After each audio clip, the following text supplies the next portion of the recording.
வணக்கம்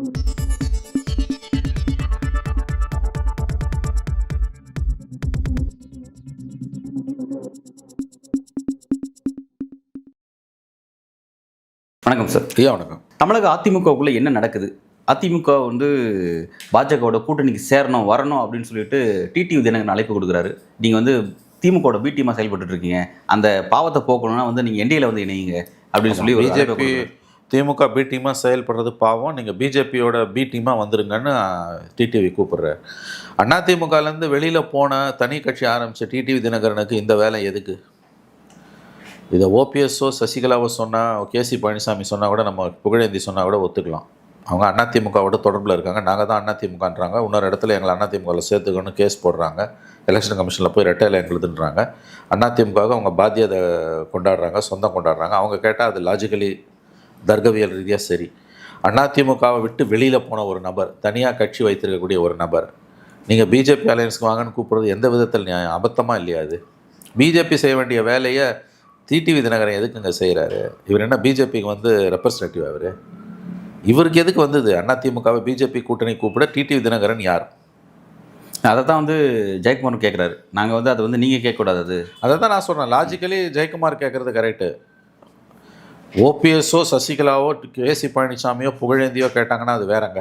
அவங்க இன்னமும் ஏடிஎம்கேவோட தான் இருக்குன்னு சொல்கிறாங்க, ஃபைட் பண்ணுறாங்க அதுக்காக. இவர் போயிட்டார், தனி கச்சேரி வச்சுட்டு போயிட்டார். ஏடிஎம்கேக்கு எனக்கு சம்மந்தம் இல்லைன்னு போயிட்டார். அமமுகன்னு ஒரு கட்சி அவர் வச்சுருக்காரு. தோக்குறாரு ஜெயிக்கிறாரு அதெல்லாம் ரெண்டாவது. ஒரு கட்சி, ஒரு அமைப்பு அவருக்கு இருக்குது தனியாக. அதிமுகவுக்கும் அவருக்கும் அமமுகவுக்கும் எந்த சம்மந்தமும் இன்றைக்கி கிடையாது. அப்படி இருக்கும்போது பாஜக கூட்டணிக்கு நீங்கள் வாங்கன்னு கூப்பிட இவர் யார்? அவர் வந்து நம்ம அமமுகன்னு ஒரு கட்சி வச்சா கூட நம்மளோட பூர்வீகங்கிறது அங்கே தான் வந்துடணும் அப்படின்ற அடிப்படையில் வெளியில் போனது தான் பூர்வீகம். அந்த கதையாக வேணாம். அப்படி பார்த்தா திமுகலேருந்து வந்தது தான் அதிமுக. திமுக ஒரு யோசனை அதிமுக சொல்லுமா? திகாலேருந்து வந்தது தான் திமுக. திமுக வந்து திக ஒரு யோசனை சொல்லுமா? திமுகலேருந்து வந்தது தான் மதிமுக. மதிமுக ஒரு யோசனை திமுகவோ, திமுக ஒரு யோசனை மதிமுகவோ சொல்லுமா? அதுக்கு அபத்தமானது. அது வந்து மூக்க நுழைக்கிறது, அதிக பிரசங்கித்தனம். பிஜேபியை பற்றி இப்போ 4 வருஷத்துக்கு முன்னால் ஆனால் இவரோட சின்னத்தை முடக்கும் போது டெல்லியில் அந்த சுகேஷ் சந்திரசேகர்ன்றவன் மாட்டி இன்னமும் ஜெயிலில் இருக்கான். அப்போ ஜெயிலில் 6 மாதம் இருந்துட்டு வெளியில் வரும்போது டிடிவி தினகரன் பிஜேபிக்கு எதிராக எவ்வளோ பெரிய வார்த்தைகளை பேசினார். ஆயுள் முழுவதும் பிஜேபி எதிர்ப்பெல்லாம் பேசினார்ல. இப்போ அவர் பிஜேபியோட போய் சேர்ந்துக்கிறாரு. அது அவர் உரிமை. அதிமுக பிஜேபியோட வாழ்றது எவ்வளோ பெரிய வார்த்தை அது. அது ஏன் இவர் சொல்கிறாரு? இவருக்கு அது நான் என்ன சொல்கிறேன், உனக்கு லோக்கல் ஸ்டாண்டே இருக்கணுன்றேன். உங்களுக்கு லோக்கல் ஸ்டாண்டே இருக்கணும். பாத்தியதன்வா ஆங்கிலத்தில். உங்களுக்கு அதுக்கும் என்ன சம்பந்தம்? அவர் என்ன சொல்கிறாருன்னா, ஒரு கட்சி, அந்த கட்சியோட உள் விவகாரம், அது சரி தப்பு நீங்கள் பேசுங்க. இங்கே வந்துருங்கன்றது வந்து ரொம்ப அதிக பிரசங்கத்தனமான யோசனை தான் எனக்கு தோணுது. என்டிஏக்குள்ளே இருக்கக்கூடிய ஒரு பார்ட்னர் இன்னொரு கட்சிக்கு வந்து ஒரு அழைப்பு கொடுக்குறாரு, கூட்டணிக்காக வலுப்படுத்தணும், திமுக தோல்வியடைய செய்யணும்னா நம்ம வலிமையான ஒரு கூட்டணி அமைக்கணுன்ற அடிப்படையில் அவர் கூப்பிட்றாரு அப்படிங்கிறது அவரும் பதிவு பண்ணுறாரு அந்த இடத்துல. அப்படின்ற இடத்துல அவர் என்ன சொல்கிறாருன்னா, நாடாளுமன்ற தேர்தலில் நீங்கள் அதிமுக கூட்டணி வந்து பாஜக கூட்டணி நீங்கள் மிஸ் பண்ணிட்டீங்க, இல்லாட்டி வந்து திமுக இந்த அளவுக்கு வெற்றி பெற்றிருக்காது, இதே நீங்கள் 26 எலெக்ஷன் நீங்கள் செஞ்சீங்கன்னா அதிமுக கட்சி அழிஞ்சு போகும் அப்படின்னு சொல்லி குறிப்பிட்டிருக்காரு. அதை பற்றி இவருக்கு என்ன கவலை? அதிமுக அழிஞ்சு போனால் இவருக்கு என்ன கவலை? கடந்த கால உதாரணங்களெல்லாம் இவர் ஏன் இப்போ பேசுகிறார்? அவர் அதிமுகக்குள்ளே ஒரு குழப்பத்தை உண்டாக்க பார்க்குறாருங்க, அவ்வளோதாங்க. அதிமுகக்குள் குழப்பத்தை உண்டாக்க டிடிவி பார்க்கிறார். அதுக்கு அவருக்கு உரிமை இருக்கான்னா உரிமை இருக்குது, அதை நான் ஒன்றும் மறுக்கலை. அதிமுகவுக்குள்ள பிஜேபியோட நம்ம போனால் என்ன தப்பு அப்படின்னு ஒரு சிந்தனை இருக்குது. இதுதான் மெயின் இஷ்யூ. சில மூத்த தலைவர்கள் அப்படி நினைக்கிறாங்க. குறிப்பாக எஸ்பி வேலுமணி, தங்கமணி போன்றவர்கள் அந்த சிந்தனையில் இருப்பதாகத்தான் நான் அறிகிறேன். ஜெயக்குமார், முன்சாமிலாம் வேணான்றாங்க. இன்னொரு செக்ஷன், குறிப்பாக வேலுமணி, தங்கமணி போன்றவர்கள் கூட்டணி வேண்டும்னு விரும்புகிறாங்க. அந்த குரல்களை வலுப்படுத்துவதுதான் டிடிவியோட நோக்கம். அதனால தான் அவர் இவ்வளவும் பேசுகிறார். அவங்க என்ன நினைக்கிறாங்க, அந்த டிடிவி உள்ளிட்ட பிஜேபியோட போகணுன்னு அதிமுக உள்ளே இருக்கக்கூடியவங்க நினைக்கக்கூடிய சிந்தனை என்னென்னா, 19-21 இருந்த அலையன்ஸ், 19-21க்குமான ஒரே வித்தியாசம் தேமுதிக 21 இல்லை 19 இருந்தது. அந்த பழைய அலையன்ஸ் வந்ததுன்னா ஒன்றுபட்ட அதிமுக, பாமக, தேமுதிக, குட்டி கட்சிங்க எல்லாம் பாரி வந்துரு, கிருஷ்ணசாமி, இவங்கெல்லாம் ஜான் பாண்டியன், இவங்கெல்லாம் ஏசி சண்முகம், இவங்கெல்லாம் ஒன்று சேர்ந்தாங்கன்னா நம்ம வந்து ஒரு டஃப் ஃபைட்டு கொடுக்கலாம், ஆட்சியை மாற்றிடலாம். ஏன்னா 5 வருஷம் பொறுத்து திமுக மக்கள்கிட்ட போகும்போது அன்பாப்புலராக தான் போவோம். கண்டிப்பாக அன்பாப்புலராக தான் போவோம். இன்றைக்கே பயங்கர அன்பாப்புலராக இருக்குது திமுக. இப்போ அப்படி இருக்குங்களா? பெரிய அளவில் அன்பாப்புலராக இருக்குது. மீடியா எழுத மறுக்குது, எதிர்கட்சிகள் அதை ரிஃப்ளெக்ட் பண்ண மறுக்கிறாங்க. மக்கள் அதை ஃபீல் பண்ணுறாங்களா? நீங்கள் சொல்லுங்கள். அதுதாங்க அன்பாப்புலர்னால் அதுதானுங்க. மக்கள்கிட்ட இந்த கவர்மெண்ட்டுக்கு அன்பாப்புலாரிட்டி, எதிர்ப்பு, விரக்தி இருக்குது. ஆனால் அதாவது வந்து கொலவெறி வீட்டுக்கு அனுப்பணுன்ற அந்த எண்ணம் இல்லை, பட் கடுமையான அதிருப்தி இருக்குது ஓகே. நிர்வாகத்தின் மீது. இன்னும் ஒரு வருஷத்தில் இன்னும் மோசமாக தான் இது போகும். இன்னும் 15 மாதத்தில் அது அறுவடை பண்ண போகிறது யாருன்றதான் இன்றைக்கி இருக்கக்கூடிய பிக் கொஸ்டின். 19 24 அளவுகோல் கிடையாது, 21 தான் அளவுகோல். 21 சட்டமன்ற தேர்தலில் அதிமுக அலையன்ஸ் நல்லா தான் பர்ஃபார்ம் பண்ணிச்சு. பார்லிமெண்ட் 2 பார்லிமெண்ட்டும் சைபர்னாலும் 21 குட் பர்ஃபார்மன்ஸ், 66 சீட்டு, கூட்டணி 75 சீட்டு. 10 வருஷம் ஆன்டி இன்கம்பன்சிக்கு பிறகு ஜெயலலிதா இல்லாமல் பிஜேபியை சுமந்துக்கிட்டு போய் 75 சீட்டு. அதுதான் அளவுகோல். ஏடிஎம்கேக்குள்ளே இருக்க ஒரு சிந்தனை என்னென்னா, பார்லிமெண்ட் எலெக்ஷன் வரும்பொழுது மக்கள் நம்ம பிஜேபியோட இருந்தோன்னா நிராகரிச்சிடுவாங்க. மைனாரிட்டிஸ் 13% ஓட்டு ப்ளஸ் மக்களே இங்கே பிஜேபியை விரும்பலாம், நம்மளை காலி பண்ணுவாங்க. ஆனால் அசம்பிளின்னு வரும்போது அந்த அளவுக்கு பிஜேபியோட போனாலும் மக்களுக்கு எதிர்க்கு இருக்காது. 13% மைனாரிட்டிஸ் ஓட்டு ஒன்று அப்படியே அசம்பிளியில் திமுக போய் விழப்போகிறது கிடையாது. குறைஞ்சது ஒரு 4%, 3லேருந்து 4%, 5% வரைக்கும் போகலாம். 4% வச்சுக்கிட்டா கூட அது திமுகவுக்கு விழாது, எதிரணிக்கு தான் விழும். ஏற்கனவே பிஜேபிக்கு 10% ஓட்டு இருக்கும்போது அதை நம்ம ஈடுகட்டிடலாம்.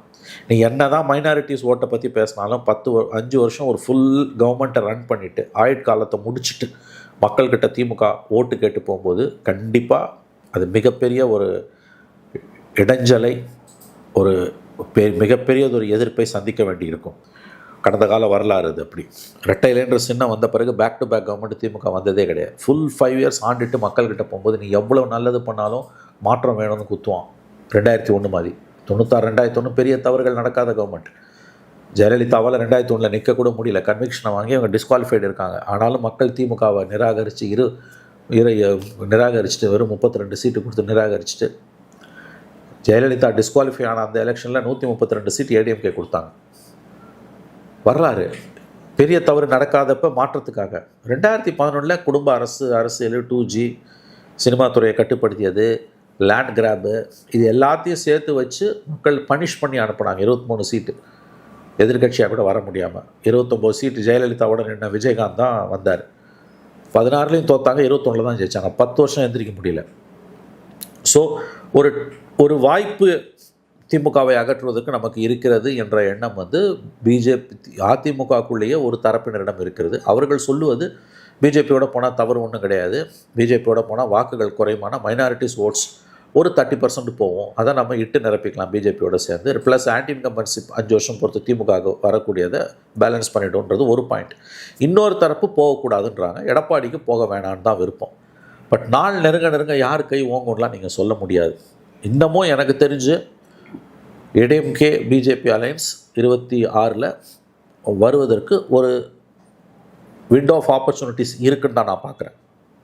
அதை முழுவதும் ஒதுக்கி தள்ள முடியாதுன்னு தான் எனக்கு தோணுது. பார்லிமெண்ட் எலெக்ஷனில் உறுதியாக நின்னார் எடப்பாடி, பிஜேபி வேணான்ட்டு. போட்டி போடவே ஏடிஎம்கேல யாரும் பெரிய ஆர்வமே காட்டல. எப்படி இருந்தாலும் ரிசல்ட்டு சைபர்னு தெரியும். ஆனால் அசம்பிளி அப்படி இல்லை. அசம்பிளியில் டஃப் ஃபைட் கண்டிப்பாக இருக்கும். பார்லிமெண்ட்டில் காமிச்ச பிஜேபி எதிர்ப்பை எடப்பாடியால் காமிக்க முடியுமான்றது ஒரு மிகப்பெரிய கேள்விக்குறியாக நாளுக்கு நாள் வந்துக்கிட்டே இருக்குது.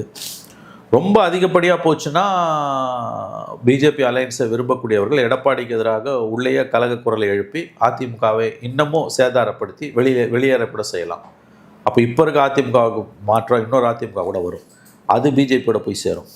அப்போ உள்ளுக்குள்ளே எடப்பாடி எந்த அளவுக்கு தன்னை கட்டுக்கோப்பில் வைக்க போகிறாருன்றது நீங்கள் பார்க்கணும். நாள் ஆக ஆக ஏடிஎம்கேக்குள்ளே புரிஞ்சுக்கோங்க, அசம்பிளி எலெக்ஷன் வரும்போது தொண்டர்கள்லேருந்து தலைவர்கள் இருக்கும் 2 எனிமி வேணான்னு தான் நினைப்பான்.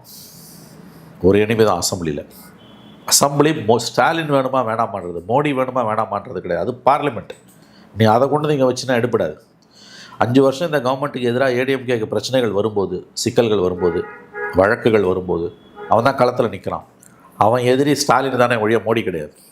ஸ்டேட் கவர்மெண்ட் தாங்க கண்ணு முன்னால் நிற்கிறது. அருகாமையில் இருக்கிறது ஸ்டேட் கவர்மெண்ட் தான், சென்ட்ரல் கவர்மெண்ட் எங்கேயோ இருக்குது. ஒரே நேரத்தில் 2 வலுவான எதிரிகளை நீ சமாளிக்க முடியாது. பார்லிமெண்ட்டில் மோடி எதிரினா அசம்பிளியில் ஸ்டாலின் தான் எதிரி. ஆனால் அதிமுக மட்டும் இல்லை, இங்கே இருக்கக்கூடிய திமுக எதிராக இருக்கக்கூடிய எல்லா கட்சிகளுக்குமே 15 மாதங்களில் அவர்களிடம் இந்த அரசு வேண்டுமா வேண்டாமா என்கின்ற கேள்வி விஸ்வரூபம் எடுத்து நிற்கும். அப்போ மோடி ஃபேக்டரி கீழே போகும். பிஜேபியோட கரங்கோர்த்தால் தவறு என்ன என்கின்ற எண்ணம் வந்தே தீரும். அந்த 19 அலையன்ஸை ரீசெலக்ட் பண்ணுறதுக்கு தான் இன்றைக்கி முயற்சிகள் நடக்குது. எடப்பாடி இது வரைக்கும் உறுதியாக இருக்கார், நகர மாட்டேன்றார். Right sir. அவர் தன்னோட கூட்டணி மீது மதச்சார்பு சாயத்தை பூசிடக்கூடாது அப்படிங்கிற விஷயத்தில் அவர் தெளிவாக இருக்கார். தெளிவாக தான் கூட்டணி விட்டு உடச்சிட்டு வந்தார். ஆனால் வெளில வந்ததுக்கு பிறகு வந்து கூட இப்போ திமுகவை தோற்கடிக்கணுங்கிறது அவரோட அரசியல் வியூகம் அப்படின்போது திமுக வந்து திரும்ப திரும்ப ஒரு இடத்துல ஸ்கோர் பண்ணிகிட்டே இருக்காங்க. அது எங்கன்னா பிஜேபி எதிர்ப்புங்கிற விஷயத்தில் திரும்ப திரும்ப ஸ்கோர் பண்ணுறாங்க. அந்த இடத்த அந்த இடத்துல ஒரு ஒரு பிளவு உண்டாக்குற மாதிரி அவங்களோட கோர் அரசியலை டேமேஜ் பண்ணுற மாதிரி ஏன் இவர் பிஜேபி எதிர்ப்பு அரசியலை செய்யவே மாட்டேங்கிறார்? செய்ய முடியாதுங்க. அதை தாங்க நான் இவ்வளோ நேரம் பேசுகிறேன். பிரச்சனை இன்னொன்று இருக்குங்க. ஒன்று வந்து பொலிட்டிக்கலாக 2 எனிமியை நீ ஃபேஸ் பண்ண முடியும். இஷ்யூஸ் பேஸில் அட்ரஸ் பண்ணல சார். அதாவது நீங்கள் அதாவது நாடு ஒரு குறிப்பிட்ட பிரச்சனை வரும்போது எல்லா கட்சியும் தான் பாதிக்கப்படுது. அப்படி இருக்கும்போது கூட இப்போ ஒரு நாடு ஒரு தேர்தலுக்கு ஒரு சீரியஸான இஷ்யூஸ் நகருது. அப்போ ரொம்ப சைலண்டாக இருக்காங்க அவங்க. பொதுக்குழு கூடிச்சு எந்த விதமான டிஸ்கஷனும் பண்ணலை. இப்போ ரீசெண்டாக அந்த வகுப்பு விஷயமோ இல்லை முக்கியமான சப்ஜெக்ட்லாம் நிறைய வந்துச்சு. ரொம்ப அமைதியாகவே இருக்காங்க. அப்படி இருக்கும்போது எப்படி வந்து அவங்க மீது மக்களுக்கு நம்பிக்கை வரும்? சிறுபான்மை மக்களுக்கு எப்படி நம்பிக்கை வரும்? அதுதாங்க, சிறுபான்மையின மக்களை மட்டுமே வச்சு இனிமேல் அரசியலை பண்ணணுமா என்ற கேள்வி அதிமுகக்குள்ளே எழும்புது. சிறுபான்மையின மக்கள் ஓட்டு போட மாட்டாங்க, சிறுபான்மையின மக்கள் ஓட்டு போட மாட்டாங்க, சிறுபான்மையின மக்கள் ஓட்டு போட மாட்டாங்கன்றது வந்து மையக்கருவாக நிற்குது. ஒரு அரசியல் முடிவு எடுக்கும்பொழுது 26 அது நிற்காது. ஏன்னா சிறுபான்மையின மக்களோட வாக்குகள் என்ன தான் நம்ம பிஜேபியோட போனாலும் பார்லிமெண்ட் எலெக்ஷனில் 13% அப்படியே X% அப்படியே பிஜேபிக்கு எதிராக விழுந்த மாதிரி அசம்பிளியில் விழாது. திமுகவுக்கு எதிராக ஒரு 30% கன்சர்வேட்டிவ் எஸ்டிமேட்டில் 30% 40% ஓட்டு வெளியில் தான் போகுது. ரெண்டாவது, பிஜேபிக்கு இருக்கக்கூடிய 10% ஓட்டை வச்சு அதை மேனேஜ் பண்ணிக்கலாம்னு அவங்க பார்க்குறாங்க. ஒன்று. ரெண்டாவது, நான் திரும்ப சொல்கிறேன், ஒன்று புரிஞ்சுக்கோங்க. ஒரே நேரத்தில் 2 எனிமையை சமாளித்து நிற்கக்கூடிய வல்லமை அதிமுக கிடையாது. அதில் என்னென்னா, இவங்கக்கிட்ட நிறையா பாவ மூட்டைகள் இருக்குது. அது எஸ்பெஷலி ஜெயலலிதா மரணத்துக்கு பிறகு 4.5 வருஷ கவர்மெண்ட்டில் நிறைய தவறுகள் இருக்குது. பல அதிமுக அமைச்சர்கள் அமலாக்கத்துறை ரேடாரில் தான் இருக்காங்க. எப்படி திமுகவில் ஒரு 8லேருந்து 10 மந்திரிங்க அமலாக்கத்துறை ரேடாரில் இருக்கானோ அதே மாதிரி அதிமுகவில் இருக்காங்க. நீங்கள் இன்றைக்கி மிகப்பெரிய அளவில் திமுகவுக்கு எதிராக அதிமுக அரசியல் பண்ணாமல் இருக்கிறதுக்கு காரணம் டிவிஎஸ்சி வீட்டு வாசல் வந்து நிற்கும். ஏன்னா அந்த 4.5 வருஷம் நல்லாட்சி பண்ண கோப்புகள்லாம் ஸ்டாலின் கிட்ட இருக்குது. ஸ்டாலின் கவர்னர்கிட்ட போய் 2020 டிசம்பர் 21 ஜனவரியில் கொடுத்த 2 டாக்குமெண்ட்ஸ் இருக்குல்ல, நம்ம பல தடவை பேசியிருக்கோம். அதில் எதை ஸ்டாலின் நிறைவேற்றினார்? எத்தனை மந்திரி மேலேங்க ஸ்டாலின் ஆக்ஷன் எடுத்தார்? கண் துடைப்பாக தானே ஆக்ஷன் எடுத்தார். ஒரு 4 மந்திரி 6 மந்திரியோ ரெய்டு போனாங்க. அதில் 2 மந்திரி மேலே சார்ஜ் ஷீட்டு. பிக் ஃபிஷ்னு சொல்லக்கூடிய ஓபிஎஸ்ஸையும் இபிஎஸ்ஸையும் ஸ்டாலின் தொட்டாரா? ஏன் தொடலை? நாங்கள் வந்தால் இவங்கெல்லாம் ஜெயிலுக்கு போவாங்கன்னு எத்தனை தடவை அவர் பேசினார். எதற்காக எடப்பாடி அண்ட் ஓபிஎஸ் மேலே இது வரைக்கும் டிவிஎஸ்சி ஒரு கேஸை கூட ரிஜிஸ்டர் பண்ணல, ஒரு ரெய்டு கூட போகல? நீங்கள் தானே கொண்டு போய் கொடுத்தீங்க. எனக்கு நல்லா ஞாபகம் இருக்குது. 2020 டிசம்பர் 2022 ஜனவரி 21 அப்போ அவர்கிட்ட வந்து கேட்குறாங்க ரிப்போர்ட்டர்ஸ் ராஜ்பவன் வாசலில் ராத்திரி 7:30 மணிக்கு, கொரோனா பீக்கில் இருக்க காலம். நீங்கள் வந்து திரும்ப ஏன் கவர்னர்கிட்ட வரீங்க? டிவிஎஸ் நடவடிக்கை எடுக்கலைன்னா கோர்ட்டுக்கு நீங்கள் வந்து நீதிமன்றத்துக்கு போய் டைரக்ஷன் வாங்க வேண்டாம்னு ஒரு ரிப்போர்ட்டர் கேட்குறான். அதுக்கு அவர் ஸ்டாலின் என்ன சொன்னார்? இல்லை மோடி கவர்மெண்ட் கொண்டு வந்த சட்ட திருத்தப்படி டிவிஎஸ்சிக்கு கவர்னரே டைரெக்டாக உத்தரவு போடலான்னாரு. த்ரூ எடப்பாடி தான் போடணும்னு அவசியம் இல்லை. ஏன்னா இப்போ எடப்பாடி சிஎம் டைரெக்டாக கவர்னர் டிக்ளேர் பண்ணலான்னாரு. ஆக்சுவலாக அந்த பதிலுக்காகவே ஸ்டாலினுக்கு கண்டனங்கள் வந்தன. ஏன்னு கேட்டிங்கன்னா கூட்டாட்சி தத்துவத்துக்கு எதிராக செயல்படுறாரு. இவ்வளோ பேசின ஸ்டாலின் இந்த 3.5 வருஷத்தில் எத்தனை மந்திரி மேலே ஆக்ஷன் எடுத்தார்? ஏன் அதை துருப்பு சீட்டாக அவர் வச்சுருக்காரு. அதிமுகக்குள்ளே எடப்பாடிக்கு எதிராக வாய்ஸஸ் அதிகமாக இருக்குது. ஒன்றுபட்ட அதிமுகன்னு பேசி யாராவது யூனிஃபை ஆனாங்கன்னா டிவிஎஸ்சி வாசலில் போய் நிற்பான். இதை தான் அவன் பண்ணுறான் ஈடிக்கு. மோடி ஈடியை வச்சு என்ன பண்ணுறாரோ அதை தான் டிவிஎஸ்சியை வச்சு ஸ்டாலின் பண்ணுறாரு. நடுப்புற சட்னியாவது ஏடிஎம்கே. ஓகே சார், இப்போ நீங்கள் சொல்கிற மாதிரி 2 துருவத்துலேருந்து ஒரு பெரிய பிரச்சனையை இந்த இபிஎஸ் எதிர்கொள்கிறான்னு நீங்கள் சொல்கிறீங்க.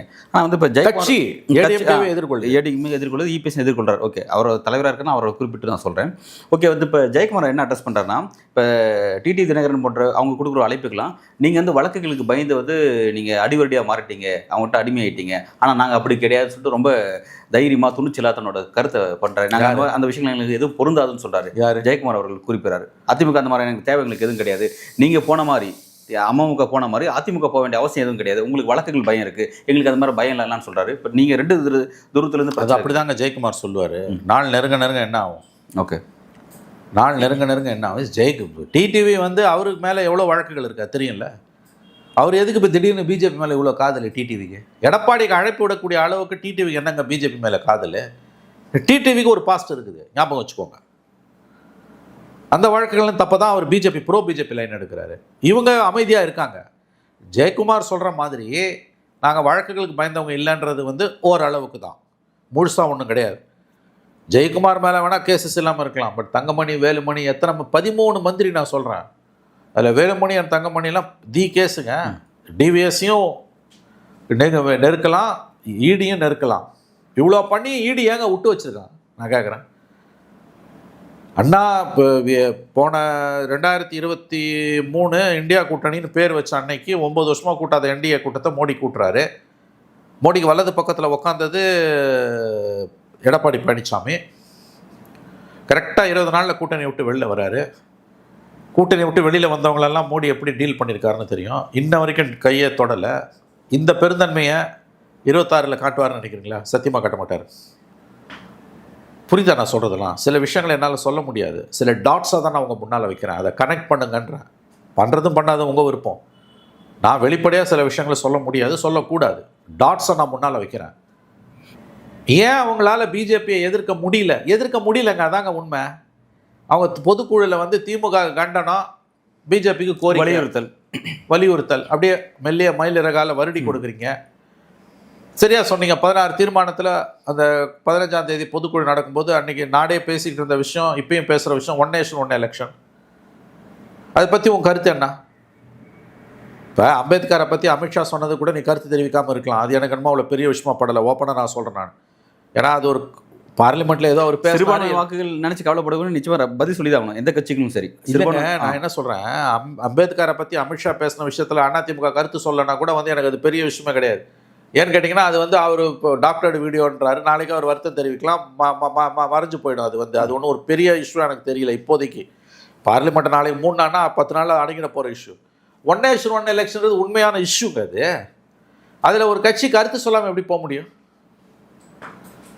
நீ அமித்ஷா விஷயத்துலையும் அம்பேத்கர் விஷயத்தில் கருத்து சொல்ல மாட்டேன், ஒன் நேஷன் ஒன் எலெக்ஷன்லையும் கருத்து சொல்ல மாட்டேன். என்ன ஏங்க புரிஞ்சுக்கோங்க, பிஜேபி கிட்ட அதிமுக சாஃப்ட் லைனில் தான் இருக்கு. Right, okay sir. இப்போ ஒன்றும் இல்லை சார், பார்லிமெண்ட் எலெக்ஷன் நடந்தது. மோடி வேணுமா வேணாமான்னு மோடியை பற்றி ஒரு வார்த்தை பேசினாரா எடப்பாடி? ஸ்டாலினை பிடிச்சி திட்டின்னு இருந்தார். தெரிய வேணாமா இதுலேருந்தே அவங்க பாலிடிக்ஸ் என்னன்னு?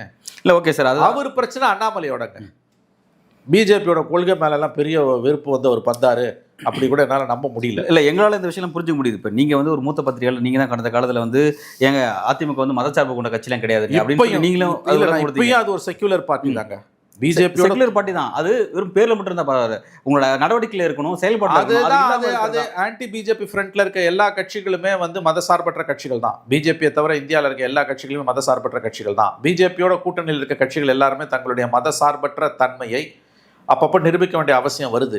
சில நேரங்களில் பண்ணுறாங்க, சில நேரங்களில் பண்ண முடியாமல் போகிறாங்க. பட் அவங்களோட கோர் கேரக்டர் செக்யூலர் தான். ADMK is a secular party. ஏடிஎம்கேவோட நிர்பந்தம் இந்த பக்கம் திமுகவோட வலுவான ஒரு கூட்டணியை வச்சிருக்கும் போது அவன் என்ன சன்னியாசம் போட்டால் போக முடியும்? அவன் அந்த பக்கம் போய் தான் சேர முடியும். அப்போ அவங்க நிர்பந்தத்தை இவ்வளோ பேசுகிற திமுகவுக்கு அதிமுகவோட மதசார்பின்மையை பற்றி பேசுகிறதுக்கான தார்மீக தகுதி இருக்கா? 4 வருஷம் மந்திரி சபையில இருந்து வளமான இலாக்காக்களை அனுபவிச்சது யாரு? குஜராத் இனப்படுகொலைகளை ஒரு மாநிலத்தின் சட்டம் ஒழுங்கு பிரச்சனை என்று திரும்ப திரும்ப கலைஞர் சொன்னார். எனக்கு கொடுத்த பேட்டியில் சொல்லி குறைந்தபட்ச செயல் திட்டத்தை போட்டு நெருக்கடிக்கு உள்ளாக்கி 4 வருஷத்தை அவங்க வந்து இரும்பு பிடியில் வச்சு தான் வந்து நாங்கள் ஆட்சி. அது வந்து காதல பூ சுத்துற வேலை. நாங்க அதை தான் சொல்றேன். நாங்க இருக்கும் 370 கொண்டு வரல. 370 நாங்க இருக்கும் யூசிசி வரல. 3 ராமர் கோவில் வரல. 370 ராமர் கோவில் யூசிசி ஒரு பக்கம் இருக்கட்டும். 3000 முஸ்லிம்கள் கொல்லப்பட்ட ஒரு இனப்படுகொலையை ஒரு மாநிலத்தின் சட்டம் ஒழுங்கு பிரச்சனை என்று திரும்ப திரும்ப சொன்னவர் கலைஞர். எனக்கு கொடுத்த பேட்டியில் சொல்லியிருக்கார். நான் ஏஎன்எல் இருக்கும்போது 2 முறை எனக்கு கொடுத்த பேட்டியில் சொல்லியிருக்கார். நான் சொன்னது சத்தியம். 2002 மே மாதம் வாஜ்பாய் கவர்மெண்ட்டுக்கு எதிராக கண்டன தீர்மானத்தை எதிர்க்கட்சிகள் கொண்டு வராங்க. குஜராத் இனப்படுகொலைகளை தடுக்க தவறிய வாஜ்பாய் அரசை கண்டித்துன்னு. அந்த விவாதத்தில் வாஜ்பாய் அரசு மட்டும் இல்லை, மோடியையும் புகழ்ந்து பேசி திறம்பட கையாண்டார் என்று பேசியவர்கள் திமுக எம்பிக்கள். முரசொலி மாறன் பேசினார். நாடாளுமன்ற ஆவணங்கள் சாட்சி. நான் சொல்கிறது அத்தனையும் சத்தியம். இப்போ நீங்கள் சொன்ன போதே அன்றைக்கு கலைஞர் கொடுத்த விளக்கம் என்னன்னா, அதே நான் கேட்குறேன். மதவாதத்தை விட ஊழல் ரொம்ப மோசமானது, ஜெயலலிதாவோட ஊழலை ஏற்றுக்கொள்ள முடியாதுன்னு சொல்லி கலைஞர் சொன்னார். அந்த அரசியல் இன்னைக்கு அதை ஸ்டாலினோ திமுகவோ அல்லது திமுகவுக்கு சொம்பு தூக்கக்கூடியவர்களோ அதை ஏற்றுக்கொள்வார்களா? மதவாதம் ஆபத்தா, ஊழல் ஆபத்தா? இன்னைக்கு எதை வச்சு திமுகவுக்கு பின்னால் இவ்வளோ பேர் நிற்கிறாங்க? ஊழல் இருக்குதுங்க திமுகவில், வாரிசு அரசியல் இருக்குது, ஆனால் மதவாதம் தாங்க ஆபத்துன்னு அன்றைக்கி அந்த ஸ்டாண்ட் எடுத்தார் கலைஞர். உங்களை குட் புக்ஸில் வச்சுக்கிட்டா உங்களுக்கு பிஜேபி மதவாதமும் அதெல்லாம் கவலை கிடையாது. உங்களை குட் புக்ஸில் வைக்கலன்னா நீங்கள் பேசுவீங்க. எனவே இது பிரச்சனை என்னன்னு கேட்டிங்கன்னா, ஏடிஎம்கே உள்ளே இன்றைக்கி இருக்கக்கூடிய சன்னிங் வந்து அவர்கள் 26 பிஜேபியை நோக்கி நகர்ந்தால் ஆச்சரியம் இல்லை. அவங்க பார்லிமெண்ட் எலெக்ஷனில் அவர் உறுதியாக போக மாட்டார் நான் நம்பினேன். ஆனால் அசம்பிளி எலெக்ஷன் எனக்கு அந்த நம்பிக்கை சிதறிக்கொண்டு இருக்கிறது. ஏன்னா அழுத்தம் நிறைய அவருக்கும் வருது. அவங்களோட செயல்பாடுகளை பார்த்தாலே போதுங்க. நீங்கள் முக்கியமான பிரச்சனைகளில் பிஜேபி தப்பு பண்ணும்போது, பஞ்சமா பாதகங்களை பண்ணும்போது பிஜேபிக்கு எதிராக கருத்து தெரிவிக்காமல் இருக்காருன்னா அது உடந்தையாக இருக்கிறது தானே அர்த்தம். ஒன் நேஷன் ஒன் எலெக்ஷன் கருத்து சொல்லணும்னா உடந்தையாக தானே இருக்க. அது யாரை ஏமாத்துறதுக்கு அப்படி ஒரு இல்லை ஏமாத்துறன்றதை விட சர்வைவலுங்க அவங்களுக்கு. நான் வந்து ஏடிஎம்கேவை ஒரு ஃப்ராங்காக சொல்கிறேன், நான் ஏடிஎம்கே வந்து ஒரு கரிசனத்தோடு தான் அணுகிறேன். ஏன்னா ஒரு பிரதான எதிர்க்கட்சி, மதசார்பற்ற எதிர்க்கட்சி தமிழ்நாட்டில் பலவீனம் அடைவது, அதாவது பிஜேபியோட போய் சேருவது என்பது பலவீனமாவது தான் தமிழ்நாடு அரசியலுக்கு நல்லதில்லை. அதிமுக கூட நல்லதாக இருக்குது சார். கடந்த 4 ஆண்டுகள் வழியே இல்லைன்னும் போது சார் 4 ஆண்டுகளில் அவங்க செஞ்ச ஊழலுக்காக இன்றைக்கி அவங்க வாயை மூடி வாய் குத்தி அமைதியாக இருந்து ஒரு அரசு செய்கிறாங்க. அவங்க மீது எதுக்கு சார் உங்களுக்கு இவ்வளோ கரிசனம்? ஏன் கரிசனன்னு நல்ல கேள்வி அன்பு. இன்னைக்கு நாடு இருக்கக்கூடிய சூழல் என்னன்னு கேட்டிங்கன்னா, ஒரு மதசார்பற்ற சக்தி வந்து ஊழல் அளவுகோலை வச்சா திமுகவும் தப்பாது, அதிமுகவும் தப்பாது. 2 பேருமே அடிப்படையில் ஒன்று தான். தயவு செஞ்சு இதை புரிஞ்சுக்கோங்க. இதை மறுப்பவர்களிடம் என்னால் வாதம் பண்ண முடியாது. ஏன்னா இவர்கள் ஒரே குட்டையில் ஒரே மட்டைகள்லாம் அன்றைக்கி பக்தவச்சலம் சொன்னதான் உண்மை. 2 பேர் ஊழல் தான், அதில் எந்த சந்தேகமும் வேணாம். ஒன்று செக்யூலர் அலையன்ஸோடு நிற்கிறவங்க, இன்னொன்று கம்யூனல் அலையன்ஸோடு நிற்கிறவங்க. ஆனால் இந்த 2 கட்சிகளுமே அடிப்படையில் செக்யூலர் பார்ட்டிஸ், அதில் எந்த சந்தேகமும் வேணாம். கலைஞரும் ஜெயலலிதாவும் அடிப்படையில் மதசார்பற்றவர்கள் தான். அவங்க ஒருபோதும் மதவாதத்துக்கு இடம் கொடுத்து கிடையாது. 4.5 வருஷங்கள் கலைஞர் இருந்தப்போ கூட ஜெயலலிதாவோட அவங்க கவர்மெண்ட்டை டிஸ்மிஸ் பண்ண சொன்னாங்க. அது முடியாதுன்ற காரணத்துக்காக வாஜ்பாய் ஆட்சி இழக்கும்போது நம்ம ஏன் காப்பாற்றக்கூடாதுன்னு முரசொலி மாறம் வச்ச லைன் அது. அவங்க போய் சேர்ந்தாங்க, அதுக்கு பிறகு பவருக்கே போயிட்டாங்க அவங்க வந்து. ஆனால் அடிப்படையில் அவங்க வந்து பிஜேபியோடு இருந்த அந்த 4 ஆண்டுகளில் கூட அவங்க செக்யுலர் பார்ட்டி தான். அதே மாதிரி ஏடிஎம்கே வந்து அவங்க பிஜேபிக்கு சில விஷயங்கள் ஆதரவு தெரிவித்தாங்கனாலும் இவர்களும் அடிப்படையில் மதசார்பற்ற சக்திகள் தான். ஒரு மதசார்பற்ற கட்சி பலவீனம் அடைவது தமிழகத்துக்கு நல்லதல்ல. ஏன்னா கலைஞருக்கும் ஜெயலலிதாவுக்கும் பிந்தின அரசியலில் இங்கே இருக்கக்கூடிய வெற்றிடம் இன்னமும் இட்டு நிரப்பப்படாமல் தான் இருக்கிறது. இப்போ இருக்கக்கூடிய தலைமுறைகள், இப்போ இருக்கக்கூடிய தலைமைகள், அது திமுகவோ அதிமுகவோ, குறிப்பாக திமுக, இப்போ இருக்கக்கூடிய தலைமை மாறும் பொழுது அடுத்து வரக்கூடிய நாட்கள் கடினமானவை. இதில் ஒரு 25%லேருந்து 30% வாக்குகளை வைத்திருக்கக்கூடிய ஒரு கட்சி, இப்போ அது ஜெயலலிதா மரணத்துக்கு பிறகு 20% தான் அவங்க ஓட் பேங்க்ன்றாங்க. அவர்கள் கம்யூனலாக அந்த பார்ட்டி இது வரைக்கும் மாறல. அவங்கள கம்யூனல் பொசிஷனுக்கு நம்மளே தள்ளிடக்கூடாதுன்னு நான் பார்க்குறேன். கடந்த காலங்களில் பல மாநிலங்களில் அதுதான் நடந்திருக்குது. ஆகவே கரிசனத்தோடு தான் நான் அதிமுக அணுகிறேன்னு சொல்கிறது இந்த லார்ஜர் பெர்ஸ்பெக்டிவில். ஏன்னா ஒன்று ஞாபகம் வச்சுக்கோங்க, இன்றைக்கி நம்ம பார்க்குற தமிழ்நாடு ரொம்ப ஒரு ஆபத்தான கட்டத்தில் இருக்கக்கூடிய தமிழ்நாடு. கலைஞருக்கும் ஜெயலலிதாவுக்கும் பிந்தின காலகட்டத்தில் இந்தியா பூரா மோடியால் சுழட்டி அடிக்கும்போது, மோடியின் போது ஹிந்துத்வா அலை அடிக்கும்பொழுது 2024 கூட ஒன்றும் பெரிய தோல்வி பிஜேபிக்கு இல்லை. 38%லேருந்து 36% அது முடிஞ்சிருக்கு. காங்கிரஸுக்கு 19%லேருந்து 23% ஆயிருக்கு. பவர் வந்து செங்கோல் சரிஞ்சிருக்க ஒழிய இடம்பெயரல.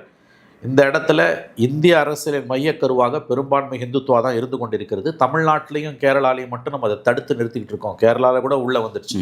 தமிழ்நாட்டில் தடுத்து நிறுத்திக்கிட்டு இருக்கோம். எவ்வளோ நாளைக்கு தடுத்து நிறுத்துவோன்னு தெரியாது. ஏன்னா கடைசி வால் இது. எல்லா கடைசி வாலுமே ஒரு கட்டத்தில் சரிஞ்சிடும்.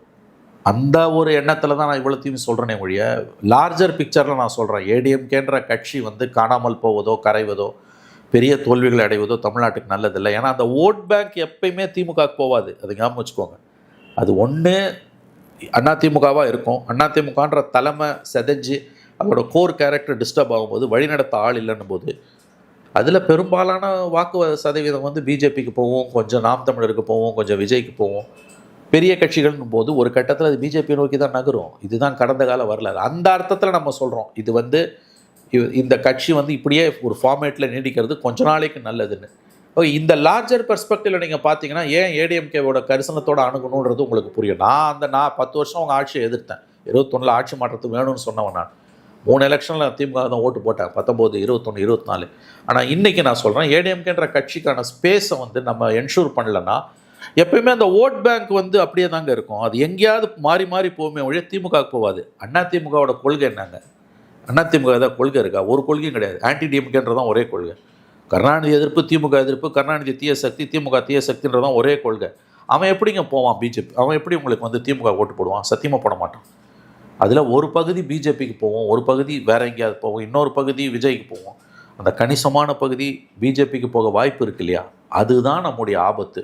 நீங்கள் இந்த ஒரு தொலைநோக்கு பார்வையில் பார்த்தீங்கன்னா அதை ஏன் கரிசனத்தோடு நாம் அணுக வேண்டும் என்று நான் சொன்னேன் என்பது உங்களுக்கு புரியும். அதிமுக மீதான உள்ள கரிசனத்தை நான் புரிஞ்சுக்கிறேன். தமிழ்நாட்டினுடைய பிரதான எதிர்க்கட்சியாக இருக்கக்கூடிய அதிமுக எதிர்க்கட்சியாக அது மீதான விமர்சனத்தை நான் உங்கள்கிட்ட எதிர்பார்க்குறேன். ஆட்சியில் இருந்தபோதும் 4 ஆண்டுகள் இபிஎஸ் தலைமையான 4 ஆண்டுகள் ஆட்சியில் இருந்த அதிமுக எப்படி செயல்பட்டதுன்னு பார்த்தோம். எதிர்க்கட்சியாக 3 ஆண்டுகள் எப்படி செயல்பட்டதுன்னு பார்க்குறோம். ஒரு மாற்றம் இல்லாமல் ஒரே மாதிரி இருக்குது. இது தமிழ்நாட்டுடைய அரசியலுக்கு எந்த அளவுக்கு பலவீனமானது? ரொம்ப பலவீனமானதான். எதிர்க்கட்சியாக அவங்க ரோலை ப்ளே பண்ணவே இல்லை. இப்போ 4.5 ஆண்டுகள் ஸ்டாலின் வந்து மிகப்பெரிய அளவில் எதிர்க்கட்சியாக ரோல் ப்ளே பண்ணார். தினம் தினம் போராட்டம், ஆர்ப்பாட்டம். கொரோனா காலத்தில் பொது இடத்துல கூட முடியாதுன்னா வீட்டு வாசலையாவது அவரே தட்டியை பிடிச்சி நிற்பார்.